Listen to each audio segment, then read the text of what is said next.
सर्वप्रथम मी रयत शिक्षण संस्थेचे संस्थापक कर्मवीर बाबूराव पाटील आणि महाविद्यालयाचे आधारस्तंभ दादासाहेब पाटील यांच्या स्मृतींना वंदन करतो आणि कार्यक्रमाची सुरुवात करतो। सर्वप्रथम मी एक शिक्षक आहे, एक विद्यार्थी देखील आहे आणि मला मोटिवेशनल स्पीकर म्हणून असा कोणताही अनुभव यापूर्वी नव्हता। पण ह्याची झाली गोष्ट अशी की साधारणतः एक 4-5 महिन्यापूर्वी गांधे सर आणि आम्ही पुण्याला भेटलो। त्यावेळेस माझा मोबाईल स्विच ऑफ होता। युजली तो स्विच ऑफ असतो, काही कामात मी बिझी असल्यामुळं, कारण मला बरेचसे फोन येतात आणि ज्यावेळेस मी काम करतो त्यावेळेस मला फोकस करणं खूप डिफिकल्ट होतं। या कारणामुळे तो फोन बंद होता। सरांनी माझ्या एका मित्राला फोन केला, वैभव दरेकर, जो श्रीगोंद्याला असतो। तर त्याने सांगितलं की माझा नंबर तर तोच आहे, पण त्याकडे दुसरा नंबर नव्हता, कारण नंबर एकच होता। सुदैवानं संध्याकाळी मी फोन स्विच ऑन केला, कारण युजली मी घरी फोन करण्यासाठी साधारणतः 5-6 वाजता मी माझ्या आई वडिलांशी बोलतो। ही आमचा एक रोजचं ही आहे, म्हणजे अलिखित नियम आहे आमच्या घरचा। साधारणतः सगळं व्यवस्थित आहे ना वगैरे। तर सरांचा अगदी त्यावेळेस फोन आला। त्यानंतर डिसेंबरमध्ये पुन्हा एकदा फोन आला, त्यावेळेसही मोबाईल बंद होता आणि त्यावेळेस साधारणतः कंटिन्युअसली 10-15 दिवस तो फोन बंद होता। मला खूप वाईट वाटलं की कदाचित सर मला इतके हे करतायत आणि माझा फोन बंद। तर मग मागच्या वीकमध्ये मी साधारणतः सॅटर्डेला सरांना फोन केला, ठीक आहे मी दादा पाटील महाविद्यालयामध्ये येण्यासाठी तयार आहे, आपण पुढच्या वीकमध्ये काही डेट्स ॲडजस्टमेंट होत आहेत का पाहूया। तर त्यानुसार असं करून आजची तारीख त्यानुसार आम्ही ती फिक्स केली। त्यामुळे मागच्या 4-5 दिवसात मी माझा मोबाईल स्विच ऑन ठेवला होता। माझ्याकडे साधाच फोन आहे, ॲक्च्युली यापूर्वी मी आयफोन देखील वापरलेला आहे। ज्यावेळेस कोविडच्या पिरियडमध्ये मी CVP ला होतो त्यावेळेस साधारणतः मुलं घरी असायची, आम्ही कॉलेजमध्ये असायचो, कारण मधल्यात पहिले 2-3 महिने साधारणतः पूर्णपणे लॉकडाऊन होतं। त्यानंतर कॉलेजने आम्हाला 50% अटेंडन्स मॅन्डेटरी केली होती, त्यामुळे एक दिवसाआड आम्हाला जावं लागायचं। नंतर अशा बऱ्यापैकी दिवस आणि मुलं घरी असल्यामुळे बऱ्याचशा मुलांचा हा प्रॉब्लेम होता की मुलं साधारणतः कोविडमध्ये डिप्रेशन वगैरे या सिच्युएशनमध्ये जायची। तर त्यामुळे मी व्हॉट्सअप वगैरे त्या काळात वापरलेलं आहे। सध्या माझं असं सोशल मीडियावरती कोणतंही अकाउंट नाही। मी इन्स्टिट्यूट उभा केलेलं आहे, पाय स्कूल ऑफ मॅथमॅटिक्स, त्याची आहे, त्याचं ॲपचं काम चालू आहे, अजून ते पूर्ण झालेलं नाहीये। साधारणतः मी 5 वर्षामध्ये वेगवेगळ्या गोष्टींमध्ये काम केलं। मी CVP ला प्राध्यापक असताना कॉलेजच्या कामाव्यतिरिक्त सुद्धा हे स्टडी मटेरियल डेव्हलपमेंट करायचं, जेणेकरून मी CVP ला हे मान्य, पण CVP ला येणारी मुलं मर्यादित आहेत। ओके, या व्यतिरिक्त देखील महाराष्ट्र आहे, आपला पूर्णपणे भारत आहे। तर हे स्टडी मटेरियल असेल, हे previous year question paper analysis असेल, तर हे सर्वांना उपलब्ध हवं यासाठी मी त्यावरती काम करतोय। NDA चे क्वेश्चन पेपर्स असतील, CET चे क्वेश्चन पेपर असतील, IIT JEE चे क्वेश्चन पेपर असतील, जामचे असतील, म्हणजे मी साधारणतः मॅथमॅटिक्स पूर्णपणे म्हणजे 11वी-12वी पासून ग्रॅज्युएशन पोस्ट ग्रॅज्युएशन पर्यंत ह्या सर्व ह्यांचं क्वेश्चन पेपर अनालिसिस त्या वेबसाईटवरती आणि ॲपवरती टाकण्याचा माझा प्रयत्न आहे। येत्या काही दिवसात ते काम पूर्ण होईल, अजून ते पूर्ण झालेलं नाही। तर माझा आजचा विषय आहे ते स्पर्धा परीक्षा। ओके, तर स्पर्धा परीक्षेचा मला असं स्पेसिफिकली असं कोणती स्पर्धा परीक्षा असं दिलेलं नाहीये। तर मी साधारणतः 2-3 टप्प्यामध्ये बोलणार आहे। पहिले जे काही कोर्सेस आहेत ते साधारणतः 11वी-12वीच्या मुलांना उपयोगी पडतील। त्यानंतर BA आणि BSc ची जी मुलं आहेत तर त्यांना वेगवेगळ्या यावरती उपयोगी पडतील। साधारणतः 11वी-12वी नंतर वेगवेगळ्या स्पर्धा परीक्षा असतात। 11वी-12वी हा खूप महत्त्वाचा टप्पा असतो खरं तर, कारण 11वी-12वी नंतर साधारणतः तुम्ही जाणार कुठं, कोणत्या डायरेक्शनला जाणार ह्या बऱ्यापैकी गोष्टी फिक्स होतात। मी 11वी-12वीला असताना आमच्या वेळेस NDA ची परीक्षा असायची, आताही ती आहे, पण त्यावेळेस साधारणतः 2011ला 12वी पास आउट झालो आणि आता 2025। ओके, तर त्यावेळेस आम्हाला इंडियाचा फॉर्म आणण्यासाठी अहमदनगरला जावं लागायचं। प्रत्येक जिल्ह्याच्या साधारणतः पोस्ट ऑफिसमध्ये तो फॉर्म मिळायचा 20 रुपयाला। आता तुम्ही मोबाईलवरती त्यासाठी ऍप्लिकेशन करू शकता। इंडियन नॅशनल डिफेन्स अकॅडमी ही पुण्यामध्ये आहे, पण मला असं सांगताना खूप खेद वाटतो की पुण्यामध्ये ही अकॅडमी जरी असली तर इंडियामध्ये जर महाराष्ट्रातली जर मुलं पाहिली, म्हणजे मी असं हे करत नाही की इंडिया महाराष्ट्रात आहे म्हणून त्यात महाराष्ट्रातलीच मुलं असायला हवीत असं माझं मत नाहीये, पण आपली मुलं त्यात का नसावी हा माझा खूप प्रश्न असतो आणि हा नेहमीच प्रश्न असतो। त्यामुळे आपली मुलं पण तिथं असायला हवीत असं मला खूप वाटतं, कारण जर तुम्ही इंडियामध्ये सिलेक्ट झाला तर वयाच्या म्हणजे तिथून पुढच्या तुमच्या करिअरच्या 20-25 वर्षानंतर तुम्ही इंडियन आर्मीच्या सगळ्यात टॉपमोस्ट पदावरती तुम्ही तिथं जाल, म्हणजे भारताचं नेतृत्व करण्याची संधी ही तुम्हाला मिळणार आहे ज्यावेळेस तुम्ही इंडियामध्ये ऍडमिशन घ्याल आणि ही क्लास 1ची जॉब आहे। तर तिथं आपली मुलं नसतात याची मला खूप खंत वाटते। आणि NDA साठी जर तुम्ही जर सिलेबस पाहिला, तुमच्याकडे मोबाईल असेल, यू कॅन सर्च। NDA ची परीक्षा देखील UPSC कंडक्ट करते। सिलेबस मध्ये इंग्लिश आहे, जनरल मॅथमॅटिक्स आहे आणि जनरल स्टडीज आहे। ओके, म्हणजे तुमचं जर मॅथमॅटिक्स बऱ्यापैकी चांगलं असेल, GS तुम्हाला थोडंफार नॉलेज असेल आणि इंग्लिश ठीकठाक असेल तर तुम्ही बऱ्यापैकी एनडीएचे एक्झामिनेशन क्लिअर करू शकता. एनडीए व्यतिरिक्त TES नावाची हे असते, डायरेक्ट रिक्रुटमेंट असते, त्याला टेक्निकल एंट्री स्कीम असं म्हणतात. पुण्यामध्ये CME आहे. CME म्हणजे कॉलेज ऑफ मिलिटरी इंजिनिअरिंग, दापोडीला आहे, खडकी दापोडीच्या तिथं. ओके, तर तिथं तो TES चा कोर्स रन केला जातो. तर त्यामध्ये फक्त 12वी नंतर 12वीला 60% म्हणजे ओपन कॅटेगरीसाठी 60% आणि मला वाटतं SC ST साठी ते 55%. ते मार्क्स झाल्यानंतर एक इंटरव्ह्यू होतं आणि त्या इंटरव्ह्यू नंतर तुमचं तिथं सिलेक्शन होतं. म्हणजे मी CME मध्ये प्रोफेसर म्हणून काम केलं. तिथं काम करत असताना माझे विद्यार्थी साधारणतः लेफ्टनंट किंवा मेजर, काय कॅप्टन, म्हणजे लेफ्टनंट, कॅप्टन आणि मेजर असे तिथे रँकिंग असतात. तर त्या विद्यार्थ्यांना मी शिकवलं. तर तिथं देखील मला हे जाणवलं की तिथं महाराष्ट्रीयन मुलं जवळपास नाहीये. तर कधी कधी हा खूप म्हणजे क्वेश्चन मार्क येतो की या सगळ्या संस्था पुण्यामध्ये आहेत, पुणे हे विद्येचं माहेरघर आहे. तर इथं असताना देखील पुण्यामध्ये ह्या संस्थांमध्ये आपली मुलं नाहीत. त्यानंतर फर्ग्युसन महाविद्यालयाच्याच पाठीमागे अजून एक संस्था आहे, तिचं नाव आहे Gokhale institute of politics and economics. Okay, तर तिथं साधारणतः ज्यावेळेस मी पुण्याला गेलो त्यावेळेस मला या संस्थेबद्दल काहीच माहित नव्हतं. पण या संस्थेमध्ये BSc इकॉनॉमिक्स, MSc इकॉनॉमिक्स असे कोर्सेस आहेत, PhD पण आहेत, पण साधारणतः BSc इकॉनॉमिक्स तिथे खूप फेमस कोर्सेस आहेत. तर तिथून जर तुम्ही BSc इकॉनॉमिक्स मध्ये जर केलं किंवा MSc इकॉनॉमिक्स मध्ये जर केलं तर तिथं तुम्हाला 10-10, 15-15 लाखाचं पॅकेज मिळतं. अगेन सिच्युएशन तीच आहे. तर तिथं देखील साधारणतः जर महाराष्ट्राची मुलं पाहिली BSc किंवा MSc प्रोग्रामला तर ती जवळपास नाहीत असं म्हटलं तरी चालेल. आणि ते फर्ग्युसनच्या पाठीमागे आहे. आपल्या ग्रामीण भागातील मुलांना माहित नसतं. साधारणतः ग्रामीण भागामध्ये इकॉनॉमिक्स हा एक आर्टचा विषय म्हणून कन्सिडर केला जातो. पण आता सध्या माझा मॅथमॅटिक्स हा पूर्ण संशोधनाचा आणि शिक्षणाचा विषय माझा मुख्य गणित आहे. पण गणिताव्यतिरिक्त जर आज मी पाहतो तर मी साधारणतः गणिताची ऍप्लिकेशन, कारण जर मार्केटमध्ये गेला तर पूर्णपणे प्युअर मॅथमॅटिक्सला व्हॅल्यू नाहीये. मॅथमॅटिक्स जर तुम्ही ऍप्लिकेशन कॉम्प्युटर सायन्स मध्ये केली, इकॉनॉमिक्स मध्ये केली, स्टॅटिस्टिक्स मध्ये केली, डेटा सायन्स मध्ये जर त्याची तुम्ही ऍप्लिकेशन केली तर त्याचं मार्केटमध्ये खूप व्हॅल्यू आहे, पॅकेजेस त्यामध्ये खूप मिळतात. तर त्यामुळे असा विचार करायला हवा.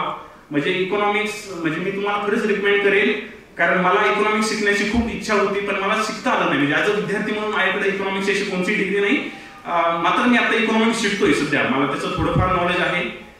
इकॉनॉमिक्स मी बऱ्यापैकी शिकतोय. कॉम्प्युटर सायन्स मध्ये मी थोडंफार काम करतोय, मला पूर्णपणे येतं असं दावा नाही. पण ही दोन महत्वाची क्षेत्र आहेत. त्यानंतर BSc हा एक प्लेन आहे. 11वी-12वी नंतर इंजिनिअरिंग मेडिकल हे ट्रॅडिशनल वे आहे. साधारणतः आमच्या वेळेसही होते. बरीचशी मुलं 11वी-12वी नंतर इंजिनिअरिंग मेडिकलला जातात. हे चुकीचं कोणतंच नाही.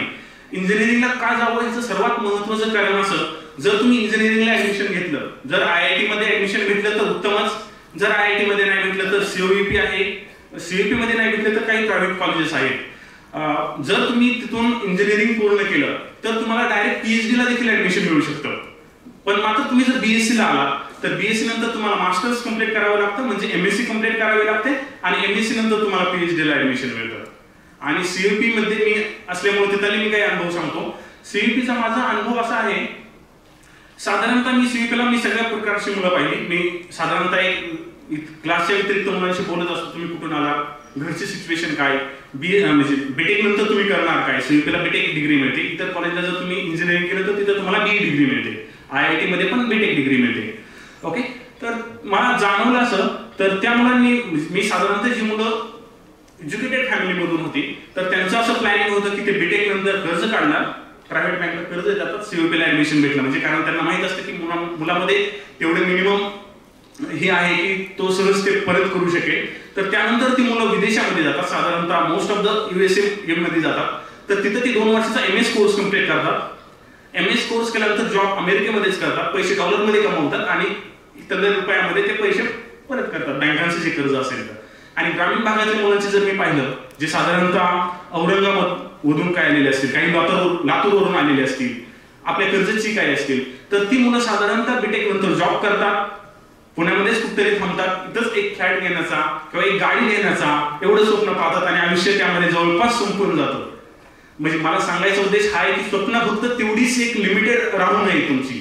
आयुष्यात फ्लॅट घ्यायचा तर नक्कीच आहे, गाडी घ्यायची नक्कीच आहे, आपण मौज मजा तर नक्कीच करायची. पण हे करत असताना आयुष्य म्हणजे फक्त गाडी घेणं किंवा फ्लॅट घेणं एवढंच मर्यादित होऊ नये असं मला कळकळीने वाटतं. मी माझ्या मुलांनाही हे सांगतो. माझ्या मुलांना मी एक्झाम्पल देत असताना मी नेहमीच एक्झाम्पल छत्रपती शिवाजी महाराज किंवा कर्मवीर भाऊराव पाटील यांचे देत असतो. तर त्यांनी किल्ला उभारले, अनेक किल्ले उभारले, रयत शिक्षण संस्थेची उभारणा केली. महाराष्ट्राच्या कोणत्याही कानाकोपऱ्यात जर गेलं तर तिथं जवळपास काही किलोमीटरच्या अंतरावरती रयत शिक्षण संस्थेची एखादी तरी शाखा मला भेटते. आणि त्यांनी एवढ्या शाखा उभा केल्या आणि त्या महाराष्ट्राच्या मातीत तुम्ही जन्माला आला आणि जन्माला येऊन फक्त स्वप्न फक्त एका सोसायटीमध्ये फक्त एक फ्लॅट घ्यावं एवढंच लिमिटेड ठेवायचं का? मी मुलांना खरंच हा प्रश्न मला खूप म्हणजे आपण हे करतो म्हणजे, आणि मग मुलांना बऱ्याचदा विचारत असतो तुम्ही ह्यावरती विचार करा. ह्या महाराष्ट्रामध्ये आपण जन्माला आलो, याला इतका इतिहास आहे, मान लाभलेला इतिहास आहे. तर त्यामुळे आपण याबद्दल खरंच विचार करण्याची गरज आहे. मी आज दादा पाटील महाविद्यालयामध्ये खरं तर मी पहिल्यांदाच आलोय आणि पहिल्यांदा आल्यावरती मला हे जाणवलं असं की ह्या महाविद्यालयाचं जे इन्फ्रास्ट्रक्चर आहे, त्याचे जे शिक्षक आहेत ते पुण्यातल्या महाविद्यालयापेक्षा कोणत्याही तिळमात्र कमी नाहीत. इक्वॅलंट जवळपास तेवढेच दर्जाची तुम्हाला इथे शिक्षक लाभलेले आहेत. तर त्यामुळे तुम्ही ह्या गोष्टीचा तुम्ही खूप फायदा घ्यायला हवा.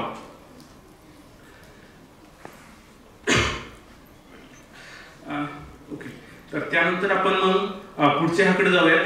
11वी 12वी नंतर इंजिनिअरिंग आणि मेडिकलची मी तुम्हाला सांगितलं. मेडिकलमध्ये सर्वात जर टॉपचा असेल तर ते एमबीबीएस ला सध्या सुद्धा खूप व्हॅल्यू आहे आणि पुढच्या काही काळात देखील ती व्हॅल्यू आहे आणि ती वाढतच जाणार आहे.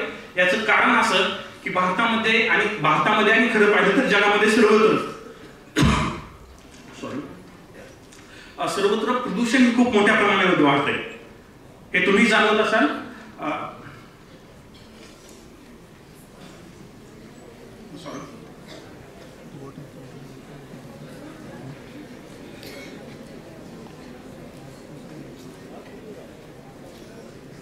प्रदूषण हे खूप मोठ्या प्रमाणामध्ये वाढते. जगामधल्या सर्व जे देश आहेत तर ते आपल्या देशाचं प्रदूषण कसं कमी करता येईल किंवा ग्लोबल वॉर्मिंग असेल ते कमी कसं करता येईल तर याबद्दल विचार करता येईल. तर त्यामुळे मेडिकल हे पुढच्या 10 वर्षात म्हणजे हे पहा, मी सध्या मॅथमॅटिक्सचा प्रोफेसर आहे.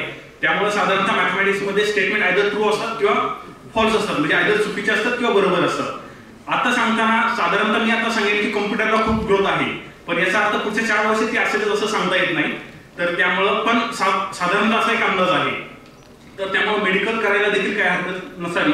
म्हणजे एमबीबीएस हा टॉपचाच कोर्स आहे. जर तुम्हाला गव्हर्नमेंट कॉलेजमध्ये जर ऍडमिशन मिळत असेल तर नक्कीच तुम्ही एमबीबीएस साठी जावं, म्हणजे हा माझा सल्ला असेल. इंजिनिअरिंगला भेटत असेल तर नक्कीच तुम्ही इंजिनिअरिंगलाही जावं. सीईपी मध्ये बीटेक करणं खरंच खूप म्हणजे अभिमानास्पद गोष्ट असते. आणि सीईपी सध्या आता एक युनिव्हर्सिटी झालेली आहे, सीईपी टेक्नॉलॉजिकल युनिव्हर्सिटी. तुम्ही जर वेबसाईट सर्च केली, तुमच्याकडे मोबाईल असेल तर पूर्वी सीईपी हे कॉलेज ऑफ इंजिनिअरिंग पुणे, ज्याला आमचं ऑटोनॉमस कॉलेज होतं, डिग्री देताना आम्हाला सावित्रीबाई फुले पुणे युनिव्हर्सिटी द्यायची. आता ते युनिव्हर्सिटी झाली, म्हणजे आम्ही एक्झाम पण आम्ही कंडक्ट करतो, डिग्री देताना पण सीईपी डिग्री देते, सीईपी टेक्नॉलॉजिकल युनिव्हर्सिटी. तर त्यानंतर आपला युज्युअल जे वे आहे ते आहे बीए आणि बीएससी. बीए मध्ये तुम्ही साधारणतः इथेही बीए करू शकता, पुण्यामध्येही बीए करू शकता, काही मुलं दिल्लीला देखील बीए करण्यासाठी जातात. बीएससी देखील आहे. मी 11वी 12वी नंतर बीएससी करण्याचा निर्णय घेतल्याचं कारण असं होतं की मला गणित विषय आवडू लागला होता. मी सांगितलं असं की गांगणे सर ज्यावेळेस तो प्रसंग मी एकदा सांगून घेतो जस्ट. ज्यावेळेस आम्ही 11वी 12वी होतो त्यावेळेस बोर्डाची पुस्तकं नवीनच आली होती. त्यापूर्वी साधारणतः टार्गेट पब्लिकेशन किंवा लातूरचं एक पब्लिकेशन होतं, त्याचं मी नाव विसरलो, आणि टार्गेट पब्लिकेशन, नरेंद्र पब्लिकेशन एक होतं, अशी पब्लिकेशन असायची. त्यावेळेस बोर्डाने नुकतीच त्यांची पुस्तकं ही केली होती आणि त्यातला एक प्रॉब्लेम सॉल्व्ह करताना आम्ही क्लासमध्ये अडकलो, म्हणजे कोणालाच तो प्रॉब्लेम सुटत नव्हता आणि तो प्रॉब्लेम मला सुटला. मला माहित नाही कसा सुटला, त्यावेळेस अचानक काय असं क्लिक झालं डोक्यामध्ये. पण सरांनी मला दुसऱ्या दिवशी कॅडबरी दिली आणि क्लासमध्ये पुढे येऊन, तर मला त्या गोष्टीचा खूप म्हणजे इफेक्ट झाला की आपण पण ह्यातच गणितामध्येच करिअर करावं असं त्यावेळेस वाटू लागलं. आणि त्यानंतर बीएससीला मी ऍडमिशन घेतला. तर ऍडमिशन घेताना मी पुण्यामध्ये ऍडमिशन घेतलं. त्यावेळेस काही जणांनी मला सल्ला दिला की बीएससी आपल्या इथे आहे, पुण्यामध्येच जायचं का? ओके, तर त्याचं उत्तर असं आहे की पुण्यामध्ये गेले तर तुम्हाला डायव्हर्सिटी खूप मिळते. फर्ग्युसन महाविद्यालयामध्ये खूप वेगवेगळ्या ठिकाणची मुलं येतात, वेगवेगळ्या राज्यांमधले देखील मुलं येतात. त्यामुळे तुमचा एखाद्या गोष्टीकडे पाहण्याचा अँगल हा खूप मोठा होतो. तुम्ही 360 डिग्री ना म्हणजे वेगवेगळ्या अँगलने एखाद्या गोष्टीवरती विचार करू शकता. फर्ग्युसन मध्ये मी पुस्तकं वाचायला खूप शिकलो. कदाचित हा माझ्या आयुष्यातला खूप मोठा टर्निंग पॉईंट होता, वेगवेगळी पुस्तकं वाचणं. आणि तिथली एक गोष्ट मी तुम्हाला सांगणार आहे. फर्ग्युसनच्या साधारणतः मी टीवायला असेल, फर्स्ट इयरला कॅल्क्युलस नावाचा विषय होता. खूप मुलं तिथं फेल व्हायची कॅल्क्युलसमध्ये. आणि तो रूल अजूनही असेल कदाचित पुणे युनिव्हर्सिटीचा, जर तुमचं फर्स्ट इयर क्लिअर नसेल तर तुम्हाला टीवायला ऍडमिशन मिळत नसायचं. माझे बरेचसे मित्र त्यात फेल झाले होते. मी विचार केला ही मुलं संगीतामध्ये हुशार आहेत, स्पोर्टमध्ये हुशार आहेत, इलेक्ट्रॉनिक्समध्ये ती बऱ्यापैकी हुशार आहेत, फक्त मॅथमध्ये ते त्यांना येत नाही किंवा कॅल्क्युलसमध्ये ते फेल झाले, म्हणून त्यांचं पूर्णपणे ऍडमिशन होत नाही, टीवायला ऍडमिशन होत नाही, त्यांचं इयर डाऊन होतं, त्याला वायडी असं म्हणतात. तर त्यामुळे मग आम्ही एक संकल्पना ही केली. माझ्या डोक्यामध्ये एक विचार आला की आपण ह्या मुलांना शिकूयात का. तर त्यावेळेस फर्ग्युसनचे प्राचार्य होते परदेशी सर आणि आमचे विभाग प्रमुख होते आचार्य सर, मॅथमॅटिक्स डिपार्टमेंटचे head of the department doctor Vinay Kumar Acharya sir. त्यांनी आम्हाला तिथं परवानगी दिली की तुम्ही इथं शिकवा. मी आणि माझा मित्र, मी कॅल्क्युलस विषय शिकवायचो आणि माझा मित्र त्यावेळेस त्याला अल्जेब्रा आणि जॉमेट्री फर्स्ट इयरला असे 2 विषय होते, हे विषय शिकवायचो. आम्ही आमचं कॉलेज झाल्यानंतर 5 ते 6 वेळेत मुलांना फ्री ऑफ कॉस्ट शिकवायचो. त्यावेळेस त्या प्रोग्रामचं नाव दिलं होतं की पाय स्कूल ऑफ मॅथमॅटिक्स, जे मुलांना आपण फ्री ऑफ कॉस्ट शिकवावं. त्यावेळेस साधारणतः 30 मुलं आमच्या क्लासमध्ये यायची. ह्या 30 पैकी साधारणतः 15 मुलं हे कॅल्क्युलस आणि जो अल्जेब्रा हा जो कोर्स असेल तर ते पास आउट झाले त्यातून, जेणेकरून त्यांना पुढे टीवायला ऍडमिशन भेटलं. तर त्यावेळेस त्या मुलांसाठी मी नोट्स लिहिल्या होत्या आणि सध्या मी पुस्तकं लिहितोय. ह्याचं माझं मोटिवेशन असेल तर तुम्हाला ते कॉलेज लाईफमध्ये भेटलं. म्हणजे मी हे तुम्हाला काय सांगतोय, सांगायचा उद्देश फक्त हाच आहे. फेसबुक असेल, इंस्टाग्राम असेल, मोठमोठ्या ह्या मल्टीनॅशनल कंपन्या असेल, तर ह्या मोस्ट ऑफ द जर कंपन्या पाहिल्या तर त्यांचे जे संस्थापक असतील तर त्यांनी ह्यांची जी फाउंडेशन जे आहे तर त्यांच्या कॉलेज लाईफमध्ये केलेले. आणि दुसरा ह्याचा फायदा असा, पुढच्या विषयामध्ये ह्याच मॅथमॅटिक्स वरती मी कमवानी शिका केली. मला खरं तर सांगायला खूप अभिमान वाटतोय. म्हणजे रयत शिक्षण संस्थेचं जे वाक्य म्हणजे ब्रीद वाक्य आहे स्वावलंबी शिक्षण, तर त्याच कमवानी शिका ह्या योजनेतून मी शिकलेलो आहे आणि तिथून मी पुढे गेलो. याचा मला खरंच खूप अभिमान वाटतोय. तर त्यामुळेच मी खरं तर इन्व्हिटेशन स्वीकारलं. म्हणजे मी मोटिवेशनल स्पीकर नसल्यामुळे कदाचित ह्याला येण्यासाठी मी टाळाटाळ करत होतो, पण मला असं वाटलं की कदाचित मी त्याच योजनेतून शिकलोय, त्याच संस्थेचा मी विद्यार्थी, रयत शिक्षण संस्थेचा, याचा मला खूप अभिमान वाटतो. इथून पुढच्या काळात देखील आणि इथून मागच्या काळात देखील म्हणजे कॉलेजचं जर पाहिलं असेल तर सीयूपीला साधारणतः मी आमच्या इथं 2 रजिस्टर असायचे, म्हणजे सही करायची आणि बायोमेट्रिक करायचं. तर लेट आलेल्या लोकांसाठी सुद्धा अजून एक रजिस्टर असायचं. तर त्या लेट रजिस्टर मध्ये माझी एकदाही सही नव्हती, कारण हा जो वक्तशीरपणा होता हा मला कॉलेज लाईफ मध्ये म्हणजे रयत शिक्षण संस्थेचा विद्यार्थी असताना ही स्वावलंबनाची जी ही होती तर या काळात मला ती लागली होती आणि ह्याचा मला माझ्या आयुष्यात खूप फायदा झाला. जर मला कोणी स्वतःला तुम्ही कोण आहात असं जर डिफाईन करायला सांगितलं तर मी एक शिक्षक आहे, विद्यार्थी आहे, या व्यतिरिक्त मी हुशार आहे. सरांनी माझ्याबद्दल खूप सांगितलं, पण मला स्वतःला खरंच असं वाटतं की माझ्यासारखे हजारो विद्यार्थी हुशार आहेत, पण मला जर मी आज ज्या पोझिशनला पोहोचलो किंवा ज्या पोझिशनला पोहोचल्यावरती पण तिथं मी स्थिर राहलो, तिथं मी थांबलो, तर त्याबाबत माझं जर हार्डवर्किंग जे आहे तर त्यानं मला खूप मदत केली असं मला जाणवेल. कारण मी सीईटीला असताना देखील विचार करायचो की आपण हे कॉलेजचं तर काम करतोय, पण या व्यतिरिक्त काय करायला पाहिजे. ऍज अ टीचर म्हणून शिकवणं ही तुमची फंडामेंटल ड्युटी, त्याबद्दल मला कॉलेज पगारही देते, पण या व्यतिरिक्त मी ह्या नोट्स लिहायचो. तर त्या नोट्स मुलांमध्ये खूप पॉप्युलर झाल्या होत्या. तर सीयूपीचे काय अनुभव तुम्हाला सांगतो. सीयूपीला असताना साधारणतः मी फर्स्ट इयरला मी लिनियर अल्जेब्रा नावाचा विषय होता. लिनियर अल्जेब्रा म्हणजे आता जे तुम्ही मॅट्रिक्स वगैरे शिकताय त्याचाच पुढे जाऊन एक विषय होता लिनियर अल्जेब्रा. सध्या आता नवीन एज्युकेशन पॉलिसीनुसार हे विषयाची आपली नावे चेंज केलेली, पूर्वी लिनियर अल्जेब्रा असं त्याचं नाव होतं. तर सेकंड इयरला झाल्यावरती मला त्या विषयाचा कोर्स कोऑर्डिनेटर करण्यात आला. कोर्स कोऑर्डिनेटर मध्ये आमच्या सीयूपीला साधारणतः 10 ब्रांचेस होत्या. 10 ब्रांचेसला 5 शिक्षक, 2 ब्रांचेस एका शिक्षकामध्ये, आणि कोऑर्डिनेटर हा त्याचं ओव्हरऑल कोऑर्डिनेट करतो. टाइम टेबल किंवा कोणत्या शिक्षकाला कोणची ब्रांच, त्यांची एक्झाम असेल तर त्यांचे क्वेश्चन पेपर आम्ही काढायचो, तर त्या कोऑर्डिनेटरनं क्वेश्चन पेपर कंपाईल वगैरे करायचे.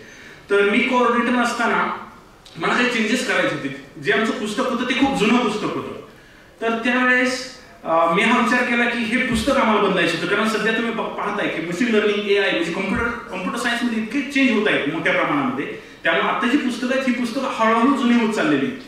तर त्यामुळे जी नवीन ऍप्लिकेशन आलेली पुस्तकं आहेत, लिनियर अल्जेब्रा हा खूप सोपा विषय, त्याचे इकॉनॉमिक्स आणि कम्प्युटर सायन्स मध्ये खूप सारे ऍप्लिकेशन आहेत, म्हणून तो माझा खूप आवडता विषय देखील आहे. तर हे पुस्तक कसं चेंज करता येईल असा आम्ही विचार करत होतो. आम्हाला दुर्दैवानं हायर ऑथॉरिटीकडून वेळेत परवानगी भेटली नाही त्याची, पण तरी देखील काय करायचं हा विचार, कारण कोऑर्डिनेटर म्हणून माझ्यासमोर होता. तर मी काय केलं तर 4-5 आम्ही पुस्तकं सिलेक्ट केली, तर त्याच्या एक्झरसाइज सिलेक्ट केल्या आणि त्या एक्झरसाइज पासून मी ट्युटोरियल बनवले. ट्युटोरियल म्हणजेच काय, हे ट्युटोरियल जर तुम्ही सोडवलं, this is almost equal to the हे 4-5 पुस्तकांचा तुम्ही जवळपास अभ्यास केला. म्हणजे ही चांगली प्रॉब्लेम त्यात मी सिलेक्टेड प्रॉब्लेम घेतली आणि हे ट्युटोरियल बनवले आणि हे ट्युटोरियल मुलांनी सोडवले, त्यांना हा खूप आवडला हा उपक्रम.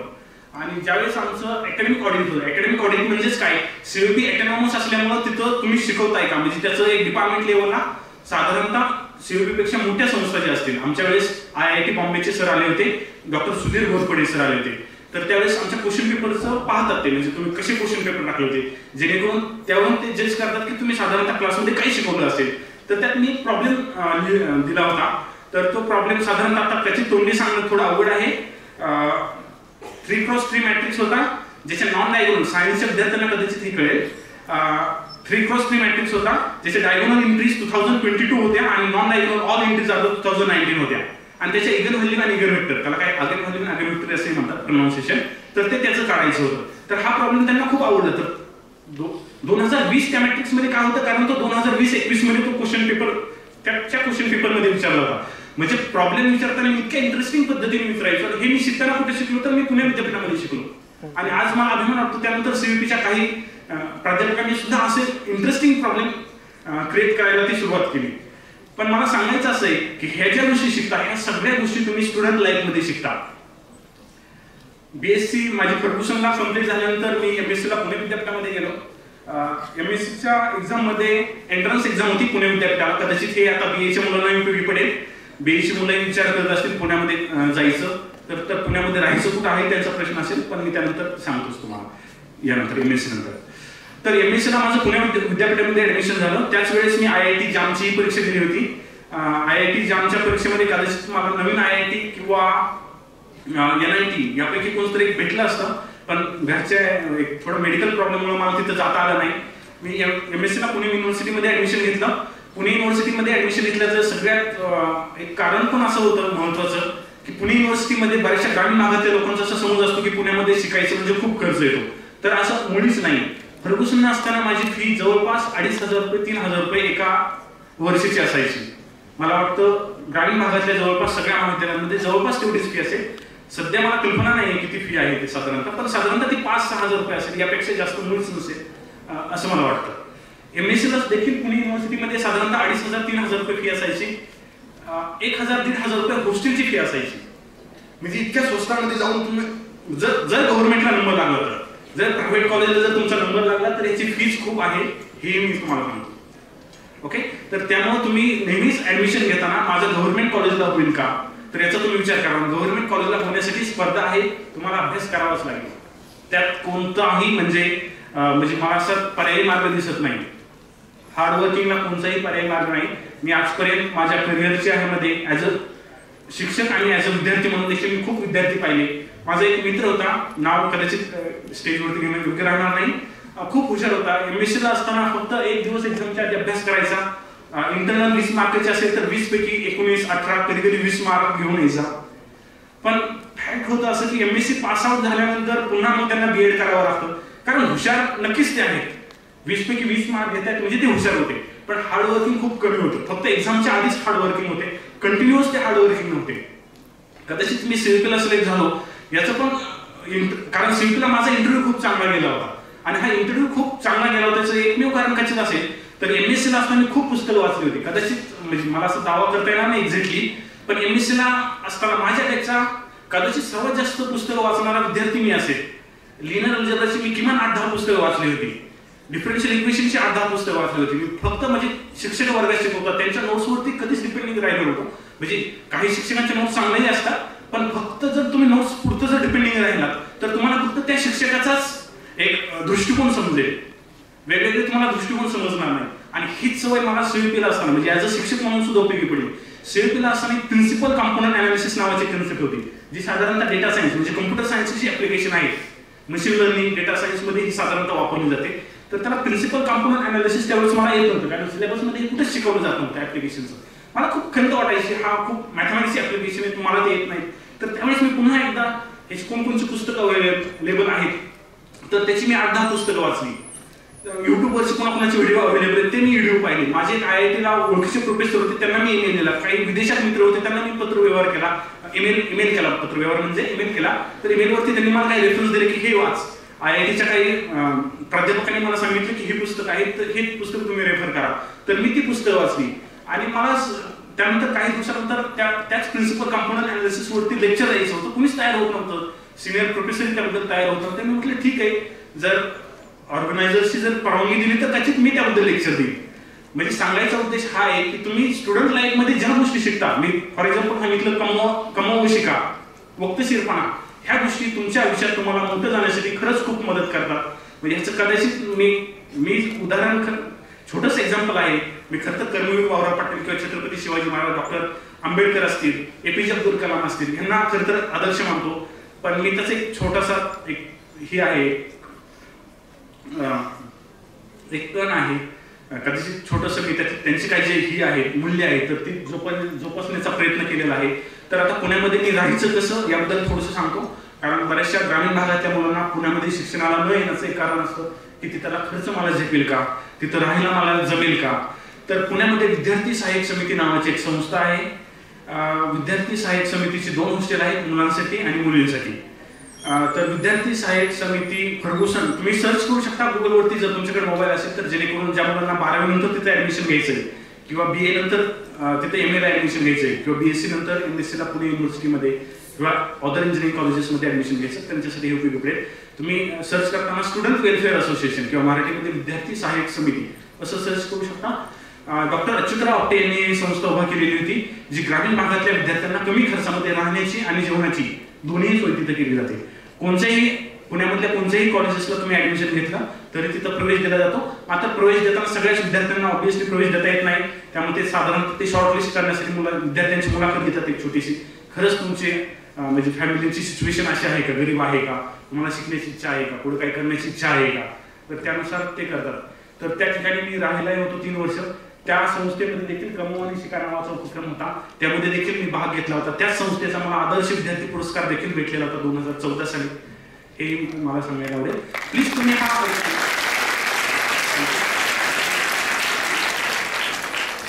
हे फक्त नोट डाऊन करा की त्याचं नाव, संस्थेचं नाव विद्यार्थी सहाय्यक समिती. जे मुलांचं हॉस्टेल आहे हे सेनापती बापट रोड, फर्ग्युसनच्या पाठीमागे सेनापती बापट रोड आहे, त्याच्या पाठीमागे ते आहे. लाला लजपतराय विद्यार्थी वसतिगृह आहे. मुलींचं वसतिगृह आहे ते शिवाजीनगरला पोलीस ग्राउंडच्या अगदी जवळ आहे. डॉक्टर अच्युतराव आपटे वसतिगृह असं त्याचं नाव आहे. आणि सुमित्रा सदन, मुलींची अशी 2 वसतिगृह आहेत. ओके, फर्ग्युसनच्या अगदी जवळ आहे. CVP पण जवळ आहे, कारण शिवाजीनगरला CVP महाविद्यालय आहे, त्याच्या जवळ मॉडर्न कॉलेज देखील आहे. बरेचशी AISSM पण इंजिनिअरिंग कॉलेज त्याच्या जवळ आहे. म्हणजे बरेचशी कॉलेजेस साधारणतः त्या भागामध्ये आहेत. तर त्यामुळे कदाचित तुम्हाला ते उपयोगी पडेल.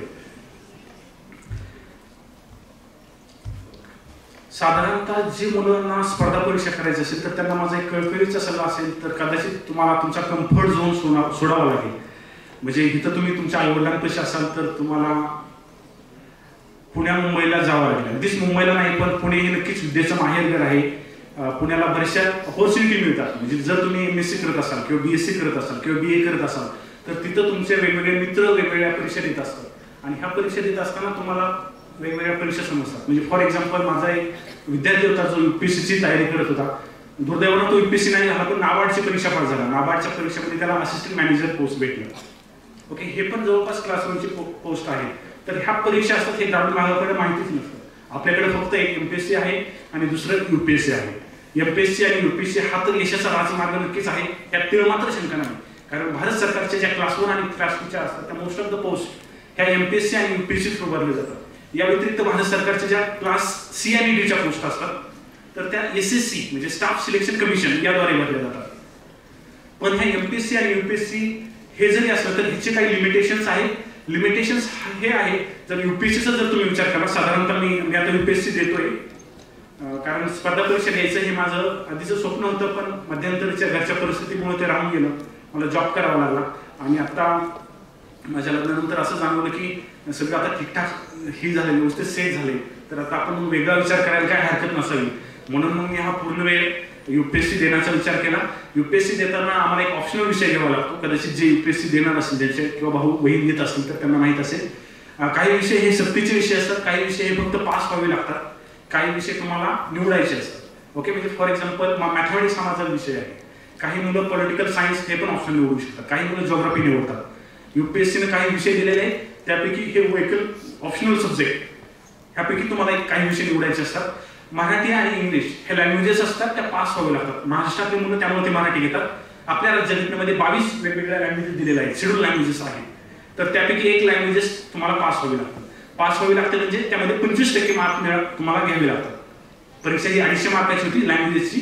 250 पैकी 25% मार्क तुम्हाला मिळवावे लागतात. जीएसचे 4 विषय असतात मुख्य परीक्षेसाठी. प्रत्येक विषय हा 250 मार्कांचा असतो. ऑप्शनल विषयाचे 2 पेपर असतात. प्रत्येक पेपर हा 250 मार्कांचा असतो. निबंधाचा एक पेपर असतो 250 मार्कांचा आणि इंटरव्ह्यू असते ती 275 मार्कांची. अशी एकंदरीत मुख्य परीक्षा असते. मुख्य परीक्षा ही तुमची पर्सनॅलिटी टेस्ट, त्याला सर्वसाधारण भाषेमध्ये इंटरव्ह्यू असं म्हटलं जातं. तर ती यूपीएससीची परीक्षा ही 2075 मार्कांची होते. पूर्व परीक्षा असेल ती पूर्व परीक्षा ही 400 मार्कांची असते. त्यामध्ये पेपर 1 आणि पेपर 2 हे 2 पेपर असतात. पेपर 1 हा जीएसचा असतो, पेपर 2 हा सीसॅटचा असतो. सीसॅट पेपर फक्त पास व्हायचा असतो. पास होण्यासाठी तुम्हाला 33% मार्क, 200 पैकी 33% मार्क म्हणजे साधारणतः 67 मार्क. ओके, मी युजली मुलांना 75 मार्क असं सांगत असतो, खूपच कट ऑफ वरती राहू नका. तर तिथं ते तुम्हाला पास व्हायचे असतात. आणि जीएसचा जो पेपर असतो त्यावरती तुमचं मेरिट लागतं. तर हे सर्वसाधारणपणे यूपीएससीचं स्ट्रक्चर आहे. यूपीएससीला सर्वसाधारणपणे दरवर्षी 15 लाख विद्यार्थी ऍप्लिकेशन करतात. म्हणजे मी हे क्लास 1 आणि क्लास 2 सांगतो, ज्यामधून IAS, IPS, फॉरेस्ट सर्व्हिस असेल, फॉरेस्ट सर्व्हिस असेल, रेल्वे सर्व्हिस असेल, रेव्हेन्यू सर्व्हिस असेल, ह्याच्या वेगळ्या पोस्टल सर्व्हिस, ह्या सर्व्हिसेस आहेत. या सर्व्हिसेस बद्दल सांगतो. तर हे आहे. पण साधारणतः सिरियस कॅन्डिडेट जे असतात ते साधारणतः 4-5 लाखाच्या आसपास असतात. तर त्यामुळे तुमची स्पर्धा ह्या 4-5 लाख विद्यार्थ्यांची असते. आणि यूपीएससी करण्यासाठी मुलं IITचे देखील असतात, BA झालेले विद्यार्थी देखील असतात. तर त्यामुळे ग्लोबल लेवलला अगदीच असं नाही म्हणता ना, पण अगदीच ग्लोबल लेवलला देखील असं म्हणता येईल. कारण का म्हणता याचं कारण असं आहे, काही जण असे असतात जे अमेरिकेमध्ये जॉब केलाय पण तरी देखील IAS पाहिजे म्हणून अमेरिकेतला जॉब सोडून देखील पुण्यामध्ये येऊन किंवा दिल्लीमध्ये येऊन यूपीएससीचं प्रिपरेशन करतात. अशी देखील बरीचशी मुलं असतात. त्यामुळे तुमची जी स्पर्धा आहे ती पूर्णपणे भारतभर आहे. आणि या स्पर्धेत जर तुम्हाला टिकायचं असेल तर तुम्हाला ह्या सोशल मीडियापासून थोडंसं अलिप्त राहावं लागणार आहे. वेळ मॅनेजमेंट करावं लागणार आहे. वेळेचं जे आहे ते हे करावं लागणार आहे.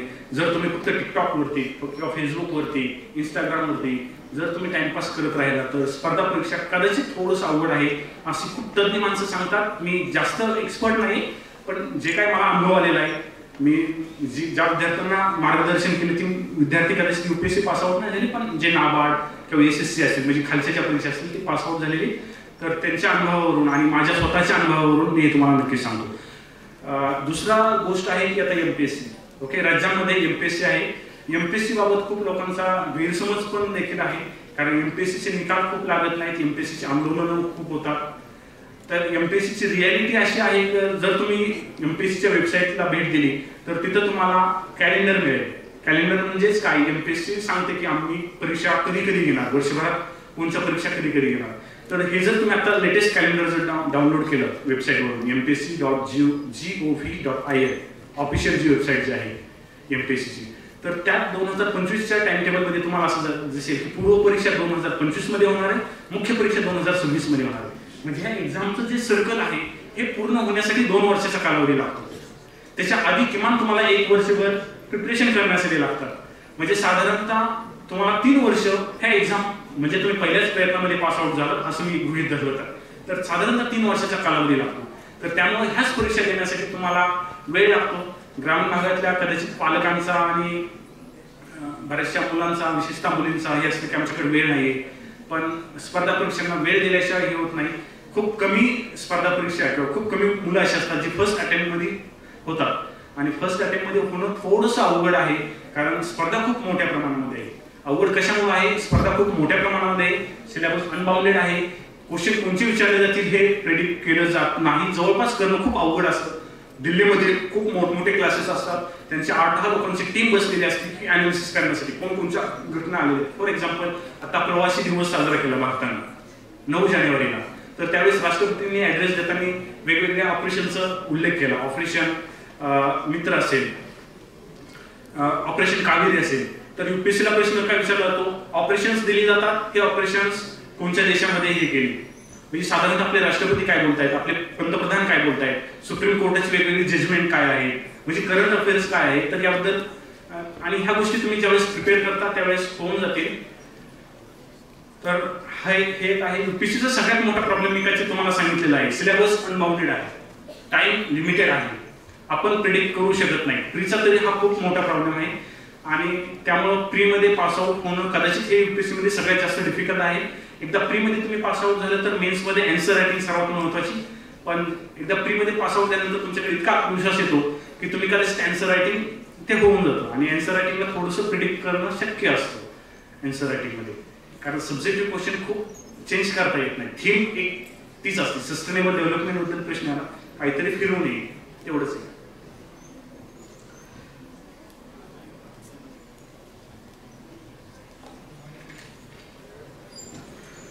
चालेल, तुमचे काही प्रश्न असतील तर तुम्ही विचारू शकता.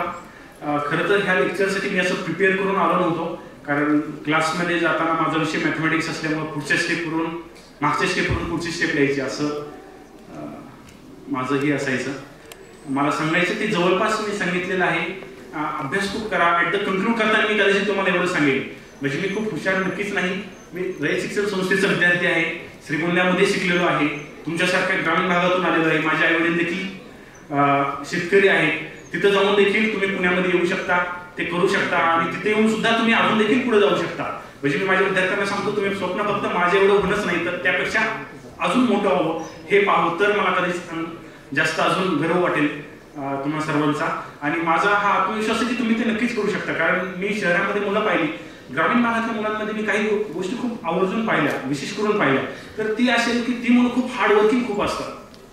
एखादी गोष्ट खरंच खूप ते सोडून देत नाही, म्हणजे कधीच ती ह्या सिच्युएशन मधून शिकत असेल, त्यांना त्या परिस्थिती मिळत नसेल तर ते तुम्हाला खूप उपयोगी पडेल स्पर्धा परीक्षा करताना विशेषतः, कारण मुलं खूप आहे, स्पर्धा खूप आहे, त्यामुळे हार्डवर्किंगला पर्याय नाही, अलिप्त राहावं लागणार.